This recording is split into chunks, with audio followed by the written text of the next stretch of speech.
عاشور کے بعد پہلا اتوار 724 BOR خیمہ سجاد جوہر ٹاؤن مجلس اعظم منعقد ہوگی، جس میں سردار وسیم عباس بلوچ صاحب، شوکت رضا شوکت صاحب اور عامر عباس ربانی صاحب خطاب فرمائیں گے۔ یہ عاشورے کے بعد جو پہلا اتوار ہے 24 BOR خیمہ سجاد جوہر ٹاؤن میں یہ منعقد مجلس اعظم ہوگی، جس میں جناب سردار وسیم بلوچ صاحب، شوکت رضا شوکت صاحب، عامر عباس ربانی صاحب خطاب فرمائیں گے۔ آپ سب سے شرکت کی صدا ہے بر محمد وآل محمد صلوات۔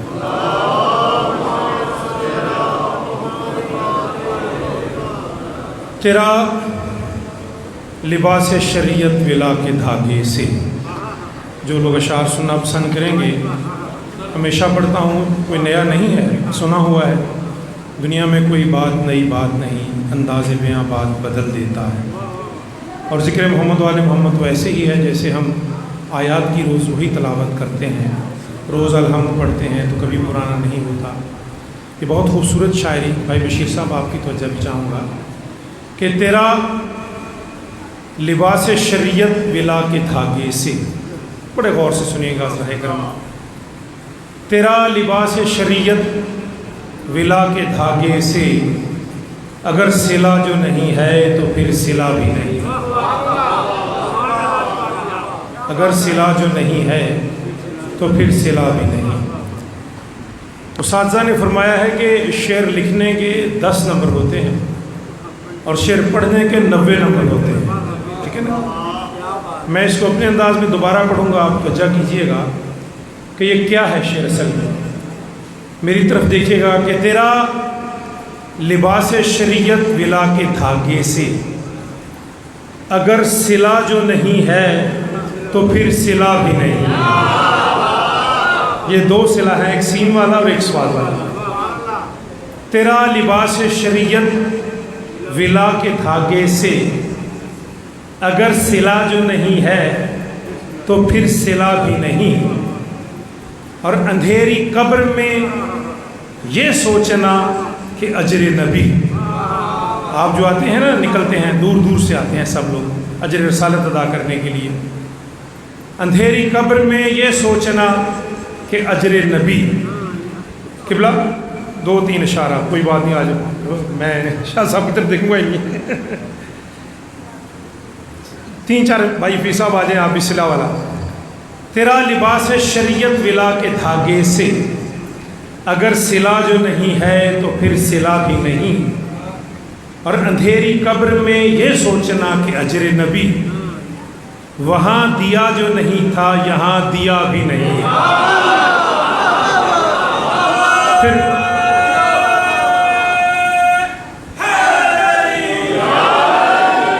اجر نبی، پھر اندھیری قبر ہے، پھر وہاں لوڈ شیڈنگ ہے مکمل۔ اندھیری قبر میں یہ سوچنا کہ اجر نبی، وہاں دیا جو نہیں تھا یہاں دیا بھی نہیں۔ اور مختصر کروں کہ علی کا بغض ایک ایسی مرض ہے جس میں، علی کا بغض ایک ایسی مرض ہے جس میں کوئی دوا بھی نہیں ہے کوئی دعا بھی نہیں۔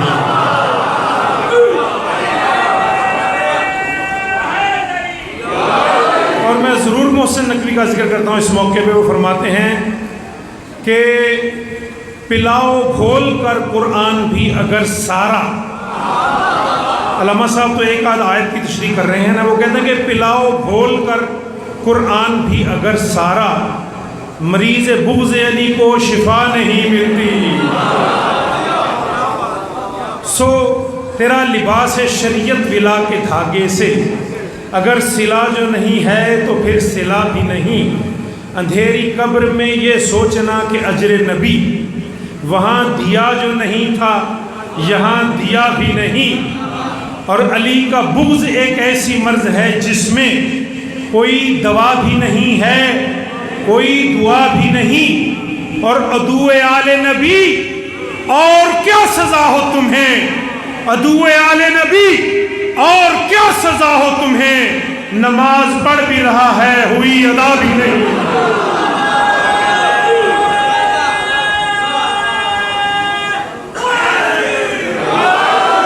عدو آل نبی اور کیا سزا ہو تمہیں، نماز پڑھ بھی رہا ہے ہوئی ادا بھی نہیں، اور جسے علی کی محبت میں موت آ جائے۔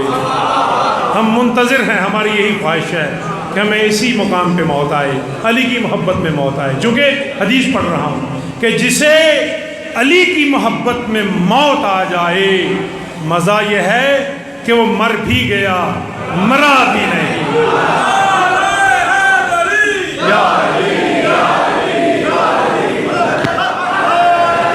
اندر سے لے کے باہر تک جو زندہ ہیں اور ہمیشہ زندہ رہنے والوں کا ذکر کرتے ہیں اور سنتے ہیں، اس طرح کا تاریخی نعرہ ہونا چاہیے کہ سرکار کو پتہ چل کے میرا استقبال ہو رہا ہے۔ نعرہ حیدری!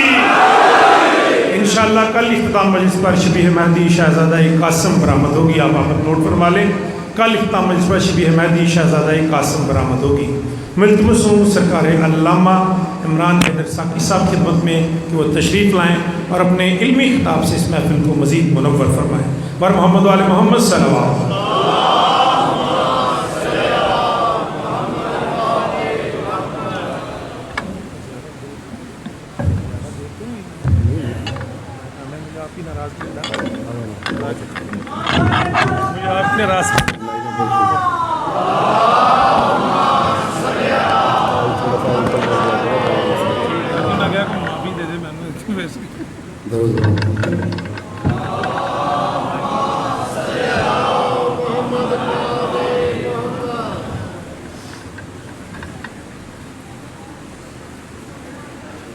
اعوذ باللہ السمیع العلیم من الشیطان الرجیم، بسم اللہ الرحمن الرحیم، وبہ نستعین وہو خیر الناصرین المعین، رب اشرح لی صدری ویسر لی امری واحلل عقدۃ من لسانی یفقہوا قولی۔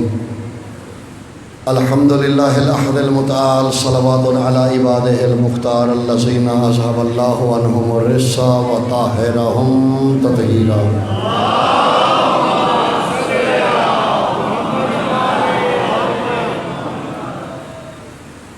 اما بعد فقد قال الحق، بسم اللہ الرحمن الرحیم، الحمد للہ رب العالمین، درود بر محمد و آل بیت محمد۔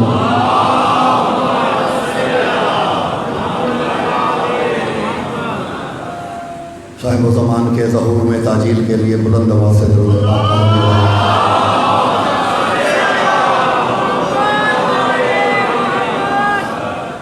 الحمد للہ رب العالمین۔ حمد کی جتنی اقسام ممکنہ ہیں وہ عالمین کے رب کے لیے ہیں، جو دین کے دن کا مالک ہے۔ پھر ہم اقرار کرتے ہیں کہ تیری ہی عبادت ہے، تجھ سے ہی استعانت ہے۔ اہدنا الصراط المستقیم، کل جو احباب کو یاد ہوگا، ایصال الطالب الی المطلوب یا بالمطلوب، طالب کا مطلوب سے مل جانا ہی ہدایت ہے۔ جیسے جیسے شخصیات بدلتی ہیں، جیسے جیسے متکلم کا مزاج بدلتا ہے، جیسے جیسے متکلم کا لہجہ بدلتا ہے، ویسے ویسے الفاظ اپنے معانی بدلتے ہیں، پھر معانی اپنا مفہوم بدلتے ہیں۔ شخصیت سامنے کون سی ہے وہی معنی ہوگا۔ اہدنا الصراط المستقیم، ہمیں قائم رکھ صراط مستقیم پہ، یا ہمیں ہدایت کر صراط مستقیم کی طرف، یہ ہر نمازی کی دعا ہے۔ یا ہمیں ملا دے ہمارے مطلوب تک، تو یہاں بھی مقطوع ضمیر منفصل جو ہوگی وہ صراط مستقیم ہوگی، یعنی اگر یہاں ایصال طالب بھی ہوگا تو وہ صراط مستقیم ہوگا۔ ہر شخص کا دعویٰ ہے کہ وہی صراط مستقیم پہ ہے۔ اب دنیا میں امت مسلمہ کے جتنے بھی مکاتب فکر ہیں، کوئی ایک بھی یہ اقرار نہیں کرے گا کہ وہ صراط مستقیم پہ نہیں۔ ہمارے ہاں مسئلہ یہ ہوا، ہم نے ڈھونڈنی تھی صراط مستقیم، ہم نے بنا لی صراط مستقیم۔ جس کی جستجو کرنی تھی ہم نے وہ بنا کے اسی پہ فیصلے صادر کرنا شروع کر دیے۔ ہم نے تحقیق کر کے عقیدہ نہیں بنایا، ہم نے عقیدہ کر کے اس کی تائید کرنے کے لیے تحقیق کی۔ اور اس سے بڑی گمراہی کوئی نہیں کہ آپ پہلے اپنے ذہن میں کوئی خاکہ تیار کر لیں، پھر اسی کی ادلہ ڈھونڈتے رہیں کہ کیونکہ میں نے سوچ لیا اب میں عقل کل ہوں، اب جتنی بھی دلیلیں لانی ہیں اسی کے لیے لانی ہیں۔ یہاں صراط مستقیم ایک ایسی حقیقت ہے، پہلے تو ایک ذہنوں میں محفوظ فرما لیجئے کہ ہر جگہ پہ صراط مستقیم کا مطلب سیدھا رستہ ہی نہیں، پہلے تو یہ ذہنوں میں رکھیے۔ صراط کا معنی اگر ہر جگہ رستہ ہے، صراط چلنے کی جگہ، مستقیم سیدھی، ٹھیک ہے جی، اگر تو صراط چلنے کی جگہ ہے اور مستقیم ہے سیدھا، تو قرآن کہہ رہا ہے ان ربی علی صراط مستقیم، کہہ دیجئے میرا رب صراط مستقیم پہ ہے۔ اب وہ رستہ بتائیے جس پہ اللہ بھی چلتا ہے۔ میں نے آیت پڑھی ہے، اگر تو صراط کوئی رستہ ہے، کوئی ایسی لکیر ہے، کوئی پیٹرن ہے کہ جس کو فالو کرنا ہے، ہم نے اس پہ چلنا ہے باقاعدہ، اور وہ سیدھا جنت کو جاتا ہے۔ ضروری نہیں ہے یہ، دیکھیے سفر کبھی معنوی ہوتا ہے اور کبھی مادی ہوتا ہے۔ سفر معنوی ہو تو بھی سفر ہوتا ہے، مثال کے طور پہ آواز، یہ مادی سفر ہے۔ بصارت معنوی سفر ہے، ہر وقت یہ بالمشافہ نہیں ہوتا۔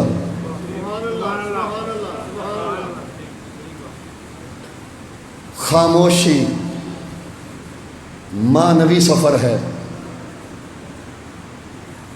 سکوت بھی ایک زبان ہے۔ عرفاء کے ہاں خاموشی کو زبانوں کا امام کہا جاتا ہے۔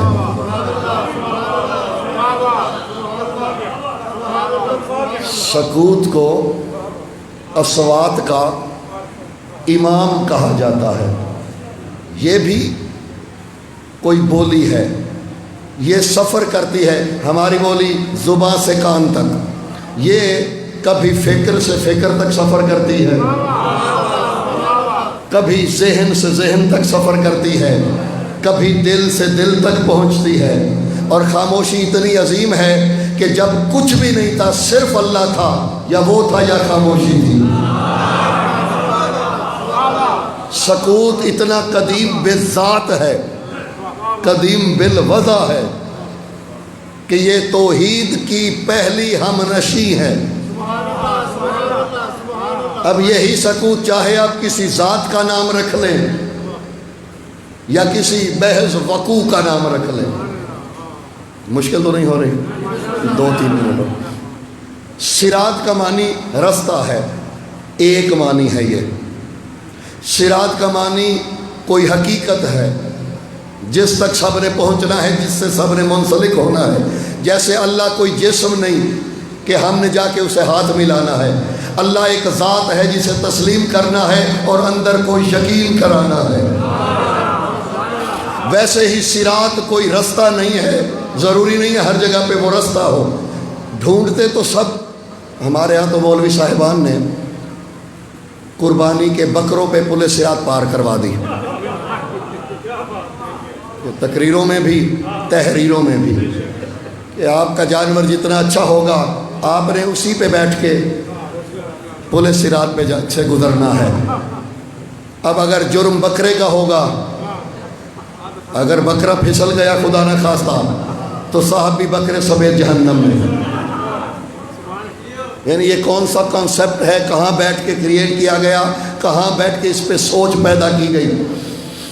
پہلی جو میں نے آیت پڑھی ہے ان ربی علی صراط مستقیم، اگر تو کسی کے ذہن میں ہے کہ اللہ صراط مستقیم ہے تو اللہ خود اعلان کر رہا ہے کہ میں اللہ بھی صراط مستقیم پہ ہوں۔ اب نماز میں جب اہدنا الصراط المستقیم کہنا ہے تو ذہن میں اللہ کی طلب نہیں رکھنی، اس کی رضا کی طلب رکھنی ہے، کیونکہ اللہ آپ کے ذہنوں میں آ کے سما نہیں سکتا، نہ وہ مشاہدے میں آ سکتا ہے، یہ اس کی مرضی، وہ اپنی جگہ کسے دکھانا چاہتا ہے۔ جی یہ کوئی ذات توحید پہ جبر نہیں کر سکتا۔ ذہنوں سے پہلی چیز نکالنی ہے کہ اللہ خود کہہ رہا ہے کہ میں صراط مستقیم پہ ہوں، نہ روایت ہے یہ، نہ حدیث ہے، نہ تاریخ کی بنی ہوئی کوئی کہانی ہے، قرآن ہے، محکم آیت ہے، متشابہ بھی نہیں ہے اور منسوخ بھی نہیں ہوئی۔ تیرا رب صراط مستقیم پہ ہے۔ صراط مستقیم کی اہمیت بڑھ گئی، یہ وہ حقیقت ہے کہ رب کو بھی اسی پہ ہونا پڑتا ہے۔ تو اور جو حجتیں ہیں، 17 نبیوں کا نام لے کے اللہ نے یہی کہا ہے وَاجْتَبَيْنَاهُمْ وَهَدَيْنَاهُمْ إِلَىٰ صِرَاطٍ مُسْتَقِيمٍ۔ ہم نے ان تمام نبیوں کو بھی چن کے ہدایت کر دی صراط مستقیم کی طرف۔ تو باقی انبیاء بھی صراط مستقیم نہیں۔ یاسین والقرآن الحکیم انک لمن المرسلین علی صراط مستقیم۔ میرے حبیب آپ بھی صراط مستقیم پہ ہیں۔ میری آواز کلیئر آ رہی ہے؟ بالکل، اس میں گونج محسوس ہو رہی ہے، تبھی ہی تمام ہوگی۔ میں پہلی گزارش کرنے لگا ہوں، رسول صراط مستقیم پر ہے، جب سے ہیں تب سے۔ یہ ایک فرق ہے، وَاجْتَبَيْنَاهُمْ وَهَدَيْنَاهُمْ إِلَىٰ صِرَاطٍ مُسْتَقِيمٍ۔ انبیاء کو ہم نے صراط مستقیم کی طرف ہدایت کی، اور رسول سے کہا کہ تو صراط مستقیم پر ہے۔ اور اللہ نے اپنے بارے میں بھی یہی کہا کہ میں صراط مستقیم پر ہوں۔ باقی نبیوں کو لایا گیا۔ اگر آپ کو وہ یاد ہو ماحول، وہ منظر جب انبیاء سے اقرار لیا گیا تھا تو انہیں تو لایا گیا۔ ہمارے رسول قرآن کہہ رہا ہے وہ خود صراط مستقیم پر ہیں، اللہ بھی صراط مستقیم والا ہے، خود انبیاء بھی صراط مستقیم کی طرف گامزن ہیں۔ تو یہ صراط مستقیم ہے کیا؟ یہ الجھن زمانے رسول میں بھی تھی، صرف آج کی نہیں، کیونکہ جیسے جیسے آیتیں اترتی گئی لوگوں کے سوال بڑھتے گئے۔ پہلے اللہ تھا، ان ربی علی صراط مستقیم کی آیت اتری، انہوں نے کہا اللہ بھی نہیں ہے، رسول اللہ ہے، کہا آپ بھی صراط مستقیم پہ ہیں۔ اب سوال بڑھنے لگا۔ ملا صالح کشفی برادران اہل سنت کے علماء ہیں، لطف لیجئے گا خدا کے لیے۔ ملا صالح کشفی کہتے ہیں کہ حضرت ابو بکر نے رسول اللہ سے سوال کیا، سرکار یہ صراط مستقیم ہے کیا کہ جس کی ضرورت پوری امت کو ہے، حجتوں کو ہے؟ فرماتے ہیں انتظار کرو، ابھی تھوڑی دیر تک تجھے صراط مستقیم آتی ہوئی نظر آئے گی۔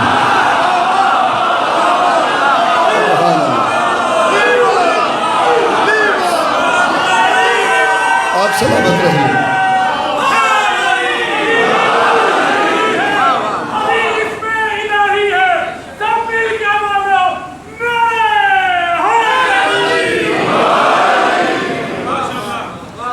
فرمایا ابھی صراط مستقیم آتی، اور پوچھا ہے حضرت ابو بکر نے،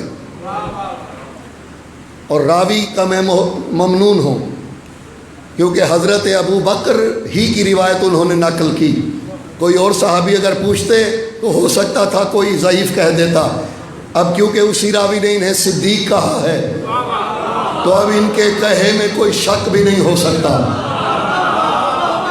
یہ دونوں بالکل ملتی جلتی حدیثیں ہیں اور ایک ہی منظر کی ہے، آدھی آپ نے سنی ہوئی ہے، میں آپ کو وہی مکمل سنانے لگا ہوں۔ حضرت ابو بکر نے پوچھا صراط مستقیم سیدھا رستہ. اب جو بندہ پوچھنے کے بعد بھی کسی سے کہے کہ یار رستہ تو میں نے پوچھ لیا ہے لیکن اگر میں رستہ بھول جاؤں نا تم مجھے پکڑ کے سیدھے رستے پہ چلا دینا. تو حضرت ابو بکر پوچھتے سرکار بتائیے. فرمایا انتظار کرو. میں بھی انتظار کر رہا ہوں. وہ کہتے سب کی نظریں مسجد نبوی کے در کی جانب تھی. اذا بجا علی بن ابی طالب. جاگیے گا خدا کے لیے میری جانب دیکھیے گا. ادھر سے اچانک علی بن ابی طالب علیہ السلام تشریف لائے. سرکار نے منبر چھوڑا. قبلا بخدہ الایمن ثم الایسرا. علی کے دائیں اور بائیں رخسار کا بوسہ لیا. پھر ثم جبینہا پھر ماتھے کا بوسہ لیا. دیکھے فرماتے میرے صحابیوں یہ میرا بھائی علی ہے. ولایتہ صراطا مستقیما. اس کی ولایت ہی صراط مستقیم ہے. سبحان اللہ.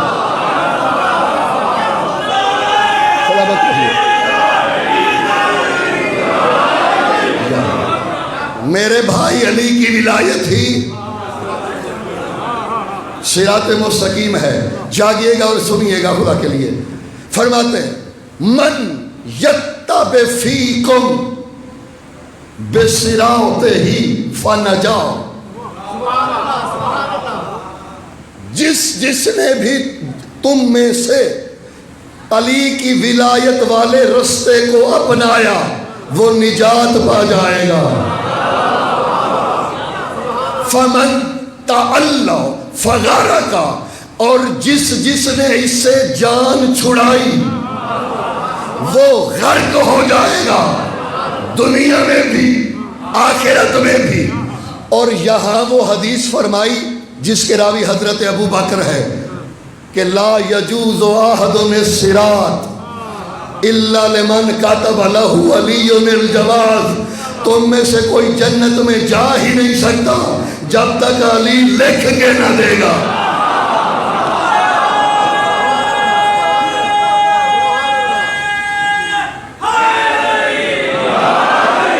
حضرت عباس کہتے ہیں ہم تو اس دن سے اس گمان میں ہوتے تھے کہ کہیں رسول نے اپنے بعد علی کو اپنا جانشین نبوت کو قرار نہیں دے دیا. پھر فرمایا ہمیں تسلی اس وقت ہوئی جب ختم مرسلین کی آیت اتری. اگر نبی کے بعد کوئی نبی ہوتا, گزارش یہ جب ہونا ہی نہیں ہے تو کیوں ہوتا.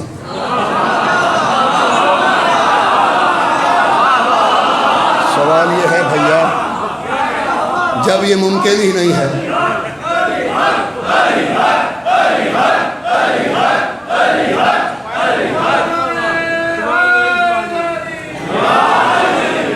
جب ہونا ہی نہیں ہے. ہم تو مولا علی کے بارے میں بھی یہ نہیں کہتے علی ولی اللہ اصل میں ختم نبوت کی دلیل ہے. میں اکثر دوستوں سے کہتا ہوں مجھے آج تک ایک قادیانی دکھاؤ جو مکتب اہل بیت سے نکل کے گیا ہو. اس لیے ہم نے یہ اگر والا باب ہی بند کیا ہوا ہے جی, کیونکہ اگر والا باب نہیں ہے اس لیے ہم میں سے آپ کو کبھی کوئی بھٹکتا ہوا, بہکتا ہوا, بھولتا ہوا نظر نہیں آئے گا جی. اگر اور بگر بھائی جب ہے ہی نہیں اور شکر ہے کوئی نہیں ہے. دیکھیے اتنی سنتیں ہیں مسلمان یہ پوری نہیں کر پا رہے. گزارش سمجھ میں آئی میری؟ تو یہ بہتری ہے امت کی. امت شکرانے کے نفل ادا کرے, باقی ادھار رہا.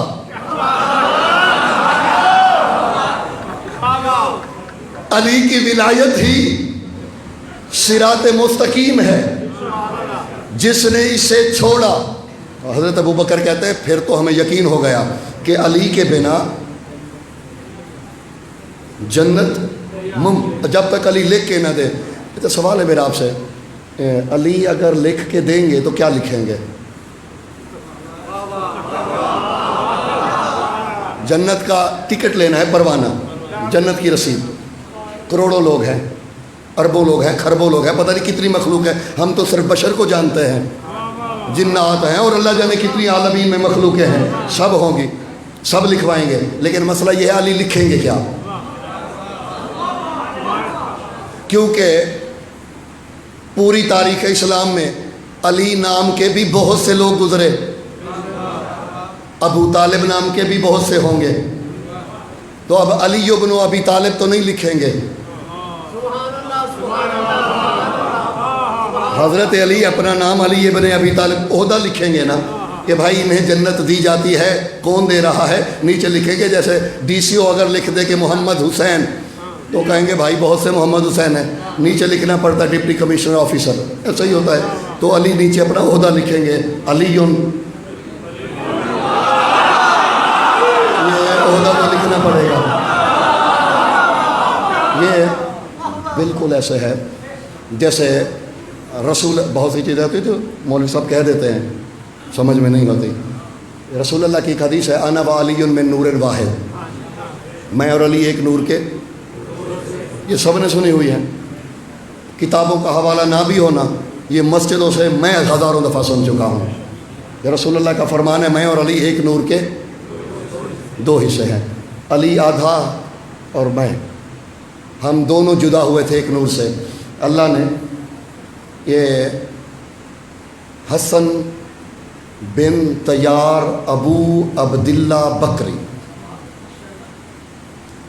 لمبا نام ہے لیکن ویڈیو کے لیے کام آ جائے گا، حسن بن طیار ابو عبداللہ بکری، یہ حضرت ابو بکر کی اولاد میں سے ہیں۔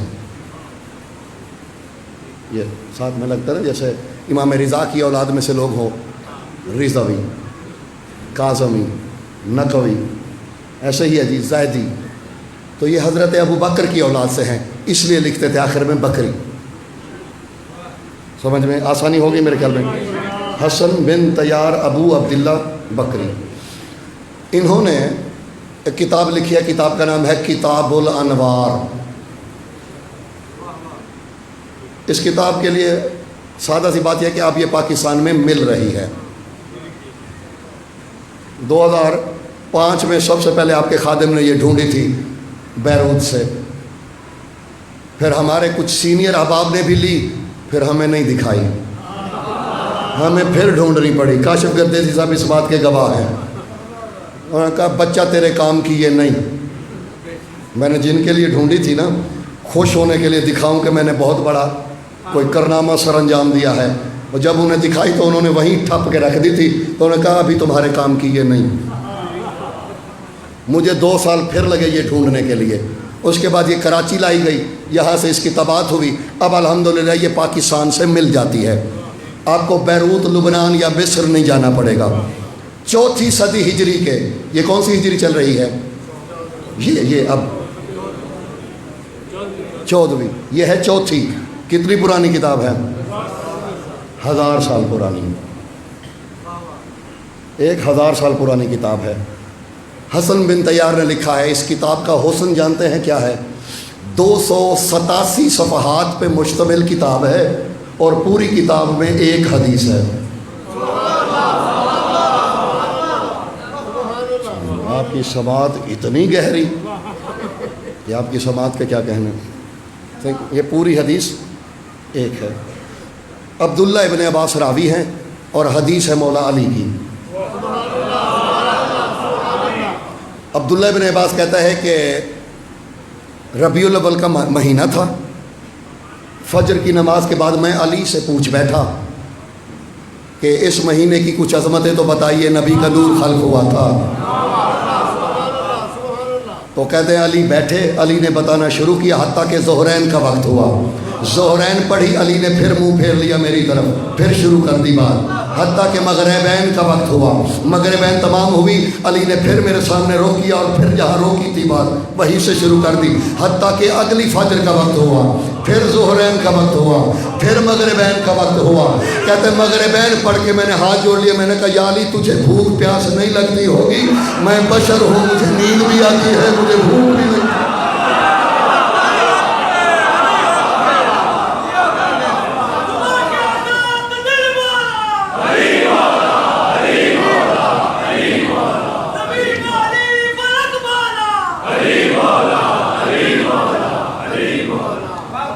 اگلی دفعہ نعرہ سب نے مل کے لگانا ہے.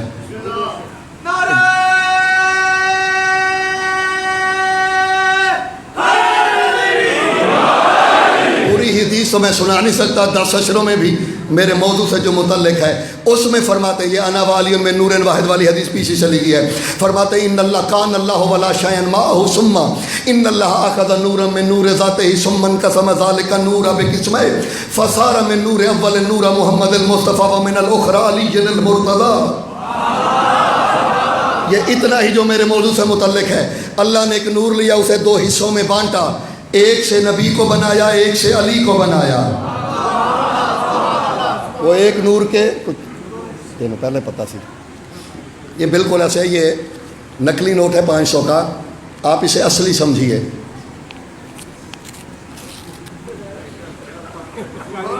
شاہ انہوں کا نمبر ہے یہ دیکھو، آپ اسے اصلی سمجھیے. سمجھ لیا؟ پکی بات ہے، سب نے سمجھ لیا. یہ نقلی ہے ویسے. ہم نے فرماتے ہیں اللہ نے اس ایک نور کو 2 حصوں میں بانٹا، ایک سے محمد بنا، ایک سے علی بنا. 2 حصوں میں بانٹا. میرا آپ سے سوال ہے، یہ کتنے کا نوٹ تھا؟ یہ cold drink, regular cold drink کتنے کی آ جاتی ہے؟ پیپسی کوک وغیرہ 50 روپے کی لگا لیتے ہیں. ٹھیک ہے جی، 50 روپے کی. یہ 500 کا آدھا کتنا ہوتا ہے؟ میں اگر یہ کسی کو دوں کہ مجھے ایک بوتل لا دیں،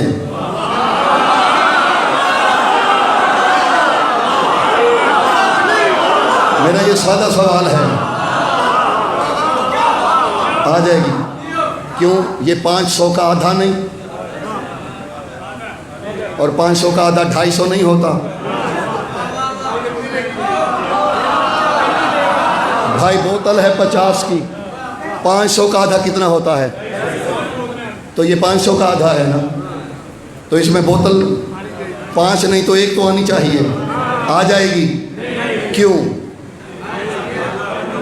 آدھا ہے. اللہ آپ کا بھلا کرے. یہی امت مسلمہ کو ہم صدیوں سے سمجھاتے آ رہے ہیں، آدھا نوٹ کو جتنا مہنگا بھی کر لو کہیں چلے گا نہیں. وہ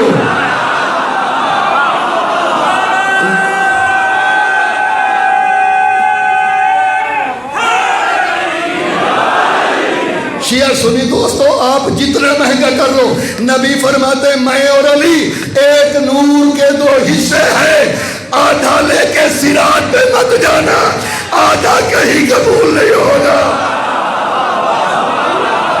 اس لیے حضرت ابو بکر، کیونکہ حضرت ابو بکر تھے،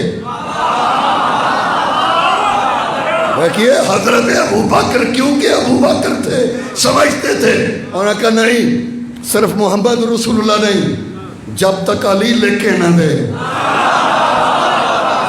علی لکھ کے دیں گے تو جنت میں جاؤ گے. تو اسے ساتھ ساتھ رکھنا پڑے گا. جہاں نبی حضور من، میں آگے بڑھنے لگا ہوں. حضرت اون کا نام آپ میں سے اکثر لوگوں نے سنا ہوا ہوگا. شیعہ ہی کیا جو حضرت اون کے نام سے واقف نہ ہو. ملکہ شام کے بڑے بیٹے حضرت اون، دونوں بھائی اون و محمد. شمر نے کوشش کی تھی کہ اون کی وفاداریاں خرید لے. انہوں نے کہا کہ میں آپ کی وفاداریاں خریدنا چاہتا ہوں، تھا کہ بھئی کوئی جو ڈیوائیڈ کیا جائے. رات کو چھپتا چھپاتا جب حضرت اون پہرا دیتے دیتے خیموں کے پیچھے سے گزرے، یہ آ پہنچا. کہ کہا اون تم سے بات کرنی ہے. فرمایا کرو. کہنے لگا تو عام بچہ نہیں ہے، تیری رگوں میں ایک ہی وقت میں کرار اور تیار دونوں رہتے ہیں.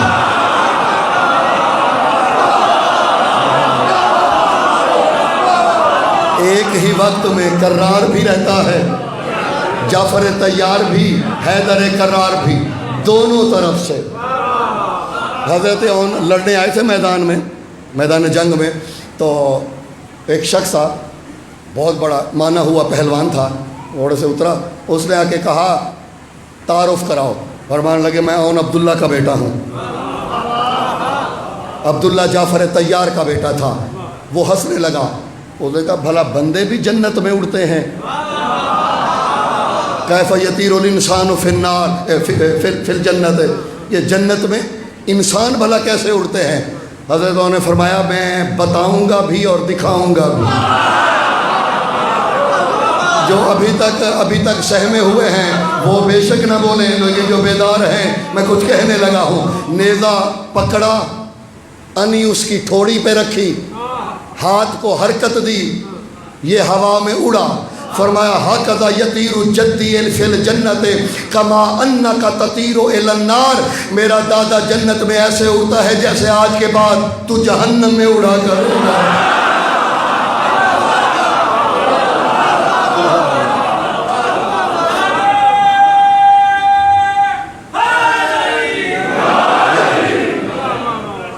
تو انہیں کہنے لگا کہ تم طیار کا خون ہے تمہارے اندر، تو ہماری طرف آ جاؤ. یہاں تو صبح قتل کر دیے جاؤ گے، ہماری طرف کیوں نہیں آ جاتے؟ وہاں تو زندگی ہی زندگی ہے. میں ابن سعد کو سفارش کر کے کوئی چھوٹی موٹی آپ کو ریاست لے دوں گا. دیکھ کے فرماتے ہیں بھٹکے ہوئے انسان، 7 سال عمر ہے. کتنی؟ 7 سال. دوستو شعور ہر جگہ پہ ارتقائی نہیں ہوتا.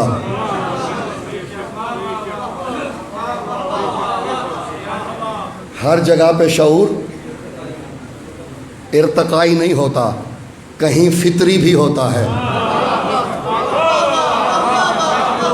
جی علم بھی ہر جگہ پہ ارتقائی نہیں ہوتا، فطری بھی ہوتا ہے. تو اون 7 سال کا اون کہہ رہا ہے بھٹکے ہوئے شخص، تو یہ چاہتا ہے کہ تو مجھے خرید لے اور میں حسین کو چھوڑ دوں. جو جملے فرمائے حضرت اون نے وہ سنیے گا.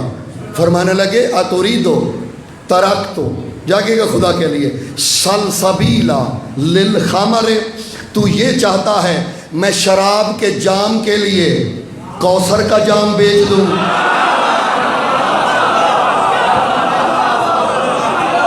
میں شراب کے جام کے لیے کوثر کا جام، فرماتے ہیں تو یہ چاہتا ہے کہ میں ابدل الحیات بالموت، میں موت کا سودا زندگی سے کر لوں. یعنی اون بتا رہا ہے یہاں شہرت کٹ بھی گئی تو زندگی ہے، وہ سانسیں بھی لے رہے تو مردہ ہیں. رسول اللہ نے فرمایا تھا نا ولایت علی حیات، من یقر ولایتہ فہو حی لا یموت. فرمایا علی کی ولایت ہی زندگی ہے، جس نے اقرار کر لیا وہ مر کے بھی نہیں مرتا. اور یہ پوری کائنات میں صرف علی والے ہیں جو مرے ہوئے کو کہتے ہیں اسمع افہم، صرف زندہ نہیں باشعور بھی ہے. میں دیکھیے اسمع مانی سن، افہم مانی کیا ہے؟ کرشمہ تیری ولایت کا یا علی. صرف وہ زندہ ہی نہیں ہے، شعور میں بھی ہے. جس کی ولایت کا اثر یہ ہو کہ مرنے والا شعور میں ہو، اسی علی کا مولا تھوڑے سے بخار میں بے شعور کیسے ہو سکتا ہے؟ میری گزارش پہنچ گئی. فرمایا میں حیات کا سودا موت سے کر دوں، میں طہارت کا سودا نجاست سے کر دوں. کیا حسین جملہ فرمایا حضرت اون نے. فرماتے ہیں میں جس کی اتباع میں ہوں اور تو جس کی اتباع میں ہے، جاگے گا خدا کے لیے. میں ہوں حسین کی اتباع میں اطاعت میں، تو ہے یزید کی اطاعت میں. میری اور تیری اطاعت میں فرق یہی ہے، تو مطیع ہے تب تک جب تک مفاد ہے. جاگیے گا. جملہ سماعت فرمائیے گا، تو ہے مطیع تب تک جب تک مفاد ہے. سرکار پڑھتے فَبَلْ دَمِي يُطِيعُهُ مَا يَشَاءُ، میں خود کجا، میں قاتل بھی ہو گیا، میرا خون کا ایک ایک قطرہ بھی بس اسی طرف بہے گا جدھر حسین جا رہا ہوگا. لِأَنَّ إِنِّي أَتَيَقَّنُ أَنَّهُ صِرَاطًا مُسْتَقِيمًا، کیونکہ مجھے یقین ہے حسین ہی صراط مستقیم ہے. سبحان اللہ. سلامت رہیے. تمام کرنے لگا ہوں، آپ کی زحمتیں بڑی جلدی. آج اتنا ہی قبول فرمائیے گا. صراط مستقیم، اہدنا الصراط المستقیم، صراط الذین انعمت علیہم غیر المغضوب ولا الضالین. پالنے والے، یہ صراط مستقیم ان لوگوں کا رستہ ہے جن پہ تو نے. ایک اور بات بھی یاد رکھیے گا، صراط مستقیم پھر ایک بندے کا رستہ نہیں.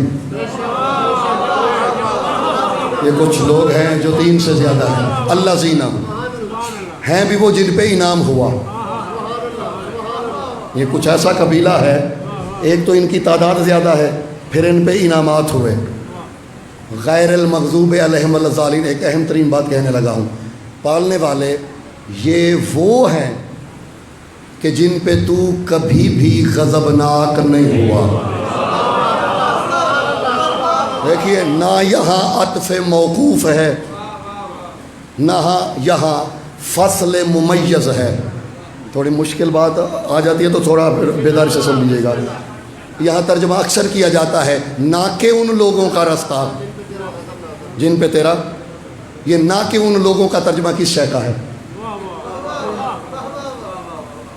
حضور؟ یا کوئی عطف ہے، یہاں کوئی حرف عطف ہے، کوئی فصل ممیز ہے. یہ وہ لوگ کہاں سے آ گئے؟ اس کا سادہ اور سیدھا ترجمہ یہی بنتا ہے، ان لوگوں کا راستہ کہ جن پہ تو کبھی، اور نہ ہی وہ لوگ کبھی گمراہ ہوئے ہیں. اب اسے الٹ کر لیجئے، کل ہم نے اس طرف جانا ہے. اگر اللہ کسی پہ ایک دفعہ بھی غضبناک ہوا ہے، اس کے راستے پہ نہ چلنا. سبحان اللہ. اگر اللہ کبھی کسی پہ غضبناک ہوا ہو، اگر کوئی شخص ایک لمحے کے لیے بھی گمراہ رہا ہو، اگر کوئی شخص ایک پل بھی زال رہا ہو، یعنی گمراہ رہا ہو، وہ کچھ ہو سکتا ہے، امام نہیں ہو سکتا، وہ صراط مستقیم نہیں ہو سکتا، کیونکہ وہ خود بھٹکا رہا ہے. کل ہم نے بس اسی پہ تبصرہ کرنا ہے کہ غضب کن کن پہ ہوا، تاکہ آپ کو کاشن دے دیا جائے ان سے بچنا ہے. زال کون کون رہا، تاکہ ذہن میں محفوظ ہو جائے کہ ان سے بچنا ہے. بس جب ان سے بچ جاؤ گے، جو بھی ان کے سامنے کھڑا نظر آئے گا وہی صراط مستقیم ہوگا. شرط اس کی ایک ہی ہے کہ وہ اس پہ نعمت ہوئی ہو، وہ زال نہ ہوا ہو، اللہ اس پہ غضبناک نہ ہوا ہو. جس پہ اللہ کا غضب ہوا ہے، اب غضب کے مقابلے میں کیا ہے؟ غضب کے مقابلے میں، جی بالکل نہیں، غضب کے مقابلے میں رضا ہے. ناراضگی کے مقابلے میں رضا ہوتی ہے. اب جس پہ اللہ راضی ہے، سمجھ لینا وہ صراط مستقیم ہے. اور اگر کسی کو پوری رضا دے چکا ہو، پھر اس سے بڑی صراط مستقیم تو ہو کوئی نہیں سکتی. تمام ہوئی زحمتیں. حضرت انہی کا ایک جملہ بس کہہ کے میں سمیٹ لوں گا بیان کو. 3 جملے میں نے سنا ہے جو مکالمہ ہوا شیمر سے حضرت اون کا. آخری ایک جملہ سماعت فرما لیجئے. دیکھیے، تھوڑا بہت تعارف بنتا ہے. تاکہ صرف ہم اسی پہ نہ پکے ہو جائے کہ مولا علی کے سوا اس خاندان میں کسی فرد کے فضائل نہیں، سب کے ہیں۔ حضرت اون کا نام اون کس نے رکھا جانتے ہیں آپ؟ سرکار اون کا نام اون خود مولا علی نے۔ میرے جناب دیکھیے گا جی، ابھی اون دنیا میں بھی نہیں تھے، ابھی حضرت اون دنیا میں بھی نہیں آئے تھے، جیسے عباس کا نام آنے سے پہلے رکھ دیا گیا تھا۔ تو والی کربلا کو مولا علی نے مخاطب کر کے کہا تھا، فرمایا اے حسین وعلیک ولد من ابنتی ان رباہ وسماہ اسمہ عونا، فرمایا حسین تیری ذمہ داری ہے عقیلہ کے بیٹے کو پالنا اور اس کا نام رکھنا،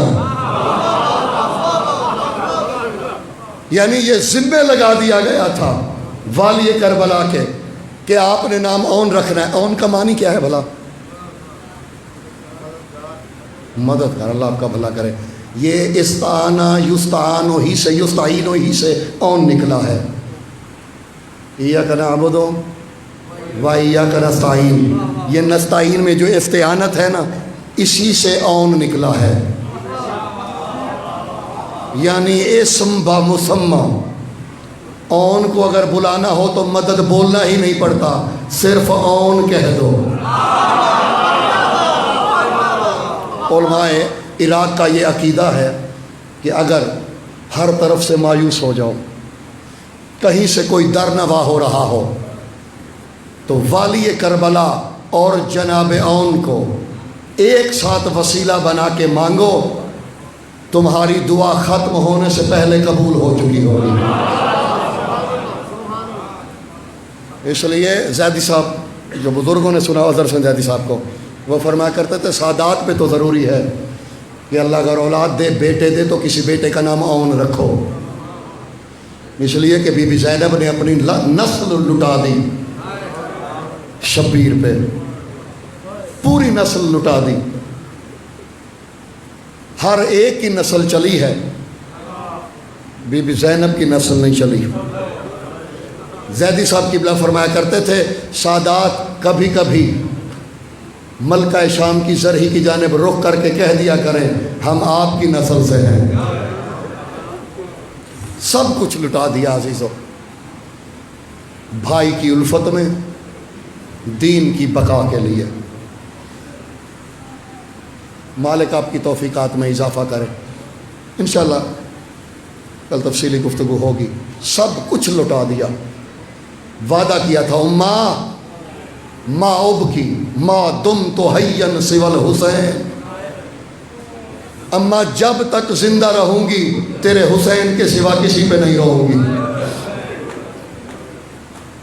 عباس پہ بھی روئی تو حسین کا زور کمر سمجھ کے، اکبر پہ بھی روئی حسین کی وہ امانت سمجھ کے جسے خود پالا تھا، لیکن رونے والوں اپنے بیٹوں پہ نہیں روئی۔ علامہ دربندی علیہ رحمہ وہ فرماتے جب قافلہ رہا ہو کے واپس آیا نا شام سے کربلا، ہر ایک قبر پہ اس کا وارث رو رہا تھا، دوڑتا ہوا آیا مجاور، آ کے کہتا ہے علی ابن حسین سب کے وارث رو رہے ہیں، ایک قبر ہے کربلا سے باہر، اس کی ماں مر گئی ہے یا ابھی تک قید میں ہے، اس کی قبر پہ کوئی نہیں رو رہا۔ فرماتے جو اس کی ماں ہے وہ حسین پہ رو رہی ہے،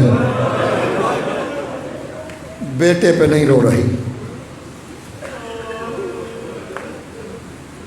کسی نے اگر پرسہ دیا بھی نا مدینے آنے کے بعد تو بی بی نے کہا میں نے تم سے اون کا پرسہ نہیں مانگا، مجھے حسین کا پرسہ دو۔ مولا آپ کی توفیقات میں اضافہ کرے، اگر پرسہ دینا بھی ہے تو مجھے حسین کا دو۔ سرکار سجاد ہر پرسہ دار کو رو کے کہتے تھے اون کا پرسہ مجھے دو، حسین کا پرسہ پھپھی کو دو۔ مولا آپ کی توفیقات میں اضافہ کرے۔ یہ بہنیں بڑی حساس ہوتی ہیں بہنیں. ہم نے دیکھا بہن بھائی کی بات چیت نہ بھی ہو تو کبھی پتہ چلے نا کہ گلی سے گزر رہا ہے بس چھپ کے دیکھ لیتی ہیں. سلامت ہے اسی پہ مطمئن. بول چال نہ بھی ہو بہنیں چھپ چھپ کے صدقہ دیتی ہیں اگر بھائی پہ مشکل آئے. دعائیں کرتی ہیں. ہماری مائیں بہنیں تو علم کے نیچے دیے جلاتی ہیں, غازی کو کی امان میں دیتی ہیں. قبلہ جالا صاحب فرمایا کرتے تھے زینب نے دیکھا میرے بھائی پہ موت کے بادل منڈلا رہے ہیں. مکے سے چلی تھی, دونوں بیٹوں کو بلایا, کہا اونو محمد آج کے بعد تم صدقہ ہو حسین کا. قبلہ جاڑا صاحب فرمایا کرتے تھے صدقہ دیا جاتا ہے بچانے کے لیے. علی کی بیٹی تیرا اپنا مقدر, نہ تیرے بیٹے بچے نہ تیرا بھائی بچا. بھائی بچانے کو صدقہ دیا تھا, بھائی 13 ضربوں سے مارا گیا, بیٹے کربلا کی حدود سے باہر اترے. 2 جملے ہیں میں نے جو پڑھنے ہیں سرکار کی شہادت کے جوڑی کی. عزیزو جب آئے نا 10 محرم کو اجازت لینے, بی بی فرماتی ہے اجازت ہے اجازت ہے محمد جاؤ. میں نے ایک جملہ دینا ہے سادات کے لیے, بات ہی پہنچانی ہے جو سید زادے آپ میں بیٹھے ہوئے ہیں. قربانی کتنی ہے سادات کی نسل بچانے پہ بی بی زینب کی. جب سارا جنگی لباس پہنا نا, جناب اون نے اپنا دایاں رخسار ماں کے سامنے کیا. انشاءاللہ آج کی نماز شب میں آپ گریہ فرمائیں گے. اپنا دایاں رخسار بی بی کے سامنے کیا کہ ماں بوسہ دے گی. لفظ یہ حولت وجہہا عنہ, بی بی نے رخ دوسری طرف پھیر لیا. آوازیں بلند ہو گئی, رخ پھیر لیا. حسین در خیمہ پہ دیکھ رہے تھے. بی بی کہتی ہے اون علی کی بیٹی ہوں, میری 3 شرطیں ہیں, پوری کرو گے محشر میں بوسہ دوں گی, پوری نہ کی محشر میں بیٹا بھی نہیں مانوں گی. اما آپ شرطیں بتائیے. بی بی کہتی ہے پہلی شرط اون تم ہو پیاسے, پیاسا میرا حسین بھی ہے. اگر مجھے کسی نے بتایا نا کہ لڑتے لڑتے تم دریا سے گزرے اور پانی پیا, میں بیٹا نہیں مانوں گی. اما پینا کجا میں دیکھوں گے بھی نہیں.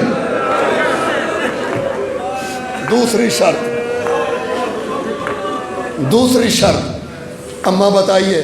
کہا اون تم ہو صدقہ, یہ جاگیر ہے اکبر کی. اون وعدہ کرو تم اکبر کی جاگیر میں نہیں اترو گے. کاما وعدہ کیا میں جاگیر اکبر سے باہر اتروں گا. کربلا کے ظاہر جانتے ہیں آج بھی قبر اون کربلا سے باہر ہے. اون تیسرا وعدہ کرو, کلیجہ پھٹتا ہے سارا.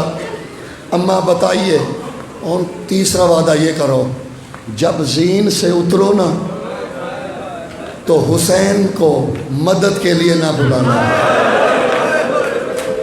بڑی عجیب و غریب سی بات ہے, میرے بھائی کو مدد کے لیے نہ بلانا.